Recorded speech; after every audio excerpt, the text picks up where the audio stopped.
we're going to listen to you to give us the performance of the 2020, and if the committee agreed your performance, then we can go for the presentation of the 2021 budget. So total 1.8 billion funds released so far, which includes salary payments, 1.285 billion, representing 70% releases. Actual amount spent, performance 1.1 billion, 1.189 billion, total representing about 92.58%. That is the performance of the budget for the Bureau of Public Enterprises so far. Mr. Chair, when we talk about performance of 2019, the DG 2020, the DG would have helped us. We had a meeting here a month ago. We requested documents that would have boosted our performance for 2020.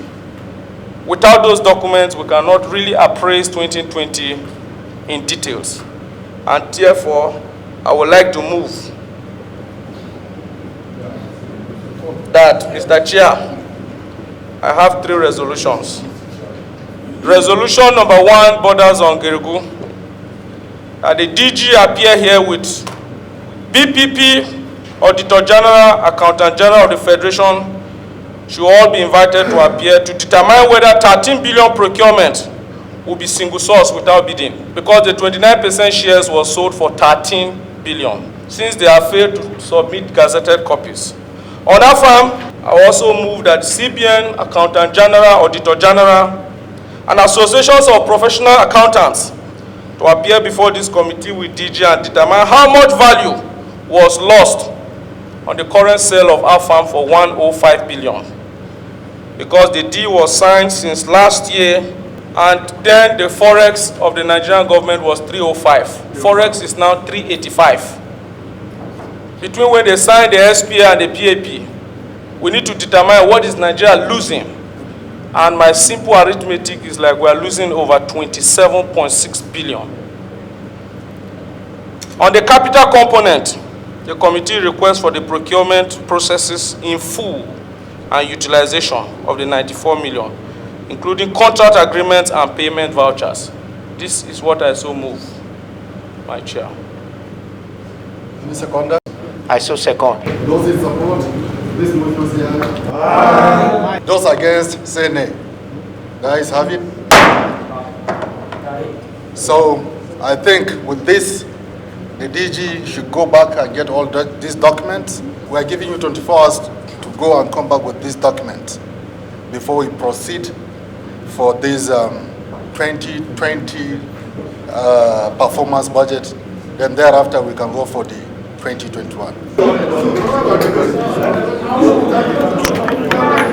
Today, the DG of BP visited the committee to defend budget 2021 and also critically review his performance in 2020. One has to do with the revenue aspect of the budget 2020, where he said he was going to generate close to about 457 billion to support funding through privatization of some of those agencies or government businesses that are not doing very well. He alluded to the fact that why he performed abysmally low, generating just barely 9 billion, was just because of COVID. The issue was raised to question the integrity of that institution vis-a-vis the budget that he's proposed or the revenue he proposed he was going to make. That's number one. Then there was an issue having to do with to investigate the processes that led to selling AFAM power. We also felt that there were a lot of resolutions that the committee felt he ought to have also worked on. One has to do with a meeting that was held between the committee and mainstream power, North-South power, NBET, and DGBP, was also in the meeting, and it was resolved that there should be a reconciliation on of the accounts presented by these two power stations. I mentioned the two hydropower stations, reconciling them with what NBET is saying that the federal government is owing these institutions. We resolved that the DGBP should look into all this and then get back to the House under 14 days. He has not done that. And all this back and forth also necessitated that we invite the Auditor General, we invite the Minister of Finance, and invite some other, Director General of BPP to tell us whether you can sell or you could sell anything that is of the people's heritage. If you want to do it, are you not supposed to go through a competitive process